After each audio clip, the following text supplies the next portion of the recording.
So hello students, खोज set 3 जो कि 12 तारीख को पेपर हुआ है आपका, आज उसका वीडियो सॉल्यूशन क्लास 8 का मैं लेके आया हूं आपके सामने।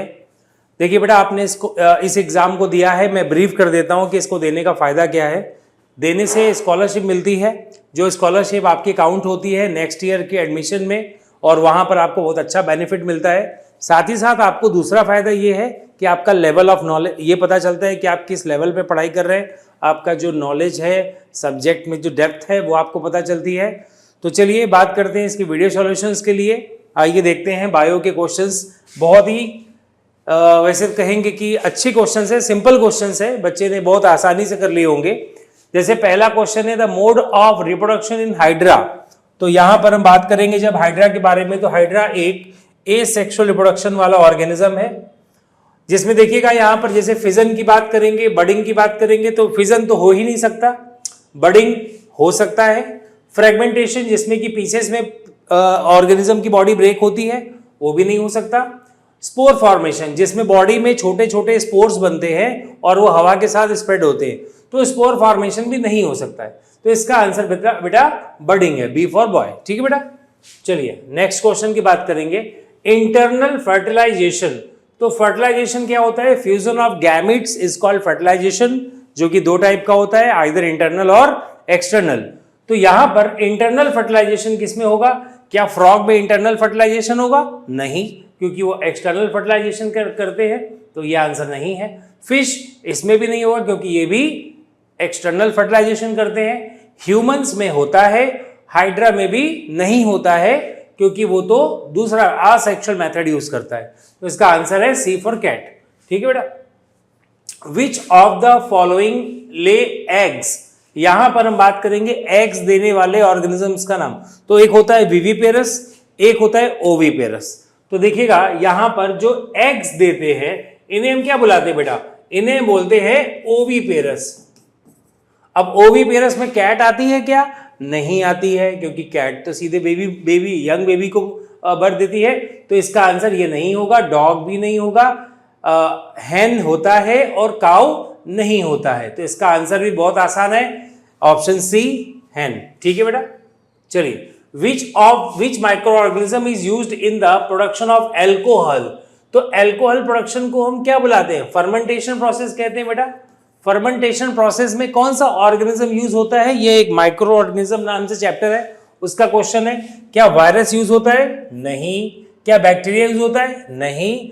ईस्ट यूज होता है? यस। एल्गी यूज होता है? नहीं। तो आपको इन सभी में से क्या करेक्ट ऑप्शन लग रहा है? Option number C. तो इसका आंसर है ईस्ट। ठीक है बेटा। Which disease is caused by protozoa. तो protozoa animal like microorganism कहलाते हैं। क्या मलेरिया है? हाँ, एक प्लाज्मोडियम नाम से प्रोटोजोआ होता है, याद रखिएगा। तो मलेरिया एक प्लाज्मोडियम यानी कि कह सकते हैं प्रोटोजोन कॉज डिजीज है। ट्यूबरकुलोसिस नहीं, क्योंकि ये बैक्टीरिया से होती है। पोलियो नहीं, क्योंकि ये वायरस से होती है।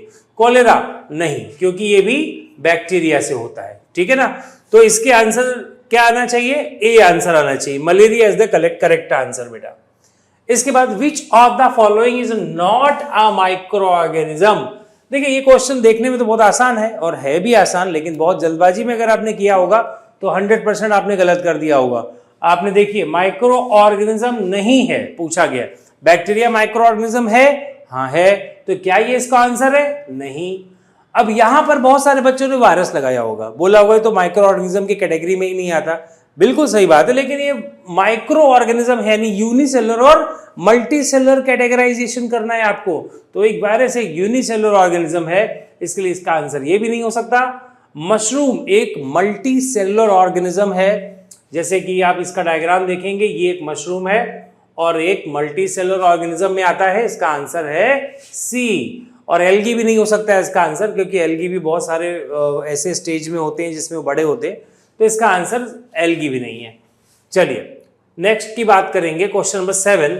Which of the following areas is reserve for the conservation of animals only. बहुत ही सिंपल क्वेश्चन है बेटा, एनिमल ओनली। देखिएगा बोटेनिकल गार्डन तो प्लांट्स के लिए होता है, नेशनल पार्क तो प्लांट्स और एनिमल दोनों के लिए होता है, ठीक है ना। तो इसका आंसर ए भी नहीं है, इसका आंसर बी भी नहीं है और इसका आंसर सी भी नहीं होगा, क्योंकि देखिएगा कंजर्वेशन ऑफ एनिमल्स ओनली, तो इसका आंसर जू नहीं हो सकता बेटा। ये एक आर्टिफिशियल इन्वायरमेंट होता है जहां पर इसको प्रोटेक्ट किया जाता है। वाइल्ड लाइफ सेंचुरी, यहां पर सिर्फ एनिमल्स को उनके एरिया में प्रोटेक्ट करते हैं, तो इसका आंसर होगा wild life sanctuary, D option है, ठीक है बेटा।